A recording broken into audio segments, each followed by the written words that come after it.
Imagine a city, grand and sprawling, built to be the center of the world. A testament to a king so powerful, his name was meant to echo through eternity. But what if that city was abandoned just a year after its completion? What if that king, a conqueror of nations and a builder of empires, was deliberately erased from history by his own son? This isn't a fantasy novel. This is the true story of Dur-Sharrukin, the fortress of Sargon, and the mysterious king who built it. For over 2,500 years, his name was lost, his city buried, and his very existence questioned. He became a ghost, a phantom king mentioned in a single biblical verse, dismissed by scholars as a mistake. How could one of the most powerful rulers of the ancient world simply vanish? Today, we unearth the story of Sargon II, the king no one was supposed to remember. Our story begins in the 8th century BCE, a time of turmoil in the ancient Near East. The Neo-Assyrian Empire was a military machine, a superpower hungry for expansion. In 722 BCE, a man named Sargon seized the throne. We don't know for sure if he was the legitimate heir. His name, meaning the true king, might have been a clever piece of propaganda to legitimize his rule. But whatever his origins, Sargon II quickly proved himself to be a force of nature. He was a brilliant military strategist and a ruthless conqueror. His reign was a whirlwind of constant campaigning. He marched his armies across mountains and deserts, crushing rebellions and expanding the borders of his empire. He swept into the northern kingdom of Israel, completing a conquest started by his predecessor and deporting thousands of its inhabitants, an event that would give rise to the legend of the Lost 10 Tribes of Israel. He didn't just conquer, he plundered. Inscriptions boast of the immense wealth he seized. From one campaign alone, he claimed to have captured over 250,000 people and unimaginable amounts of gold and silver.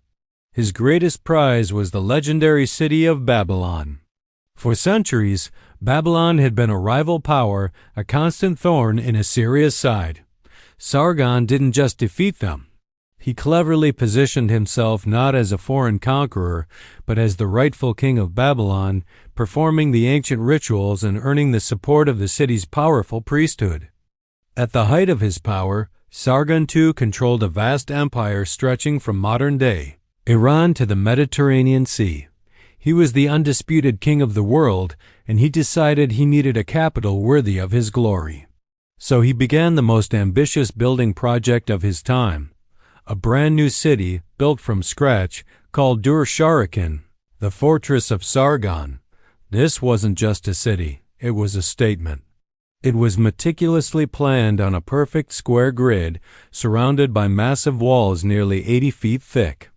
7 monumental gates, guarded by colossal winged bulls with human heads, known as Lamassu, led into the city. These weren't just decorations. They were magical guardians, designed to intimidate visitors and protect the king from evil spirits. At the heart of it all stood Sargon's palace, a labyrinth of over 200 rooms and 30 courtyards raised on a massive platform. The walls were covered in intricate carvings depicting his military victories, his hunting prowess, and his divine favor. Every detail, from the glazed bricks to the towering ziggurat, was designed to scream one thing: Sargon is all-powerful. He poured immense resources into its construction, using tribute from conquered lands and the labor of prisoners of war. For 10 years, the city rose from the plains. In 706 BCE, the grand project was finally complete. Sargon, accompanied by the statues of the gods, moved into his new capital. Imagine the celebration, the sense of ultimate triumph. He had built an eternal city for his eternal legacy. But fate, it seems, had a twisted sense of irony.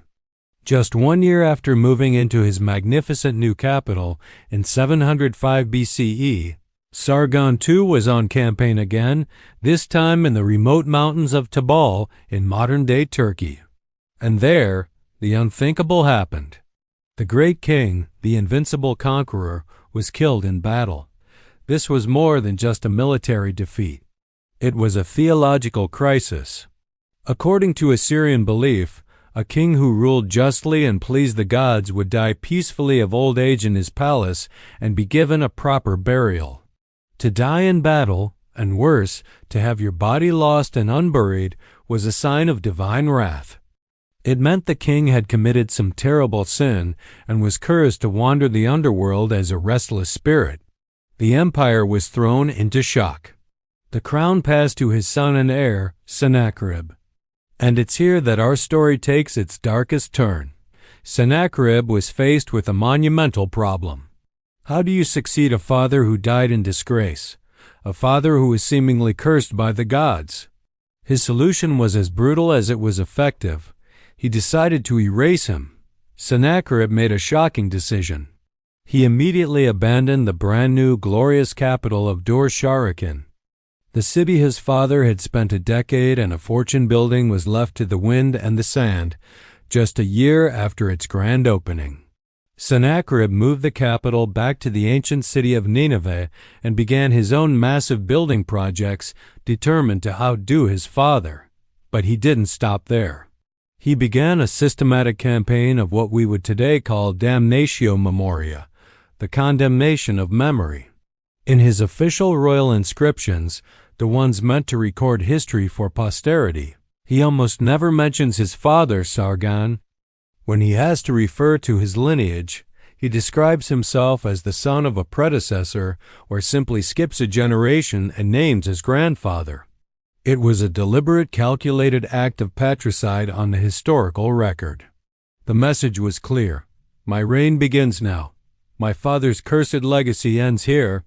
And it worked. Sargon's name, once feared and revered across the known world, began to fade.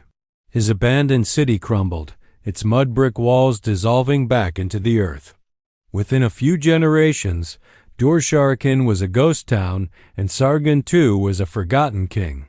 For the next 2,500 years, Sargon II effectively ceased to exist in the memory of humankind.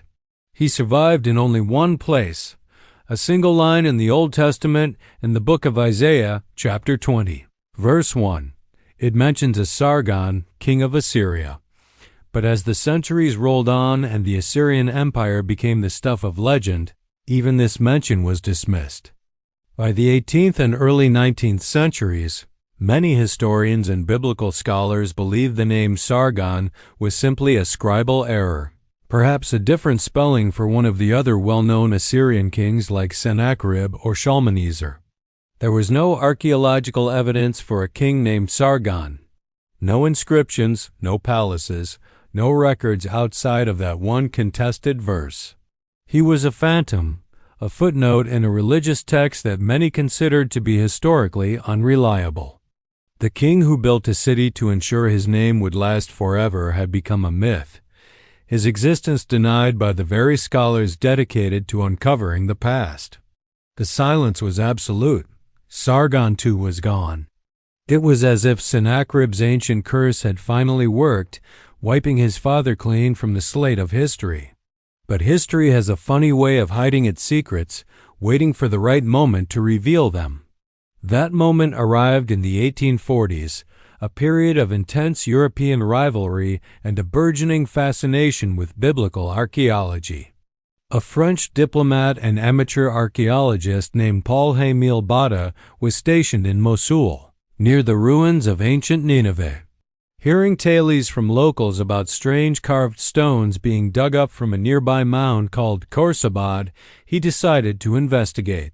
He began digging, and what he found would change history. He didn't just find a few artifacts. He unearthed the ruins of a colossal palace. As his teams cleared away centuries of earth, they revealed massive stone gateways, guarded by those terrifying and magnificent winged bulls. They uncovered miles of stone reliefs, still vibrant with detail, depicting scenes of war, tribute, and royal life. And most importantly, they found inscriptions. Cuneiform tablets and wall carvings that repeatedly mentioned the name of the king who built this spectacular complex, Sarukinu, Sargon. Botta had stumbled upon the lost city of Dur-Sharrukin. The king no one talks about was suddenly, undeniably real. The single verse in the Bible wasn't a mistake. It was a surviving breadcrumb, a tiny flicker of memory that had survived the campaign of erasure. The discovery was a sensation. It sent shockwaves through the academic and religious worlds. The immense sculptures of the Lamassu were painstakingly cut into pieces and shipped to Paris, where they became the centerpiece of the Louvre's new Assyrian collection, astounding the public and bringing the lost world of Assyria to life. For the first time in over 2,500 years, the world could see the power and artistry of Sargon's reign.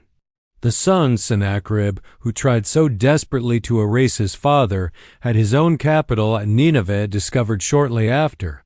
But ironically, a fire that destroyed his palace had baked the clay tablets of his library, preserving them perfectly for archaeologists to find.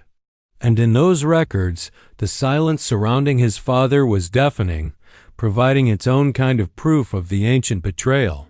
The story of Sargon II is a powerful reminder that history is not just a collection of facts, but a narrative that is written and often rewritten by the victors. It's a tale of ambition, betrayal, and the incredible resilience of memory. A king's legacy, buried under sand and silence, was brought back to light by a curious diplomat and a mound of earth, proving that even the most determined attempts to erase the past can ultimately fail. Thank you for watching. If you enjoyed this journey into the lost history of Assyria, don't forget to like, subscribe, and hit the notification bell for more stories from the annals of time. See you in the next one.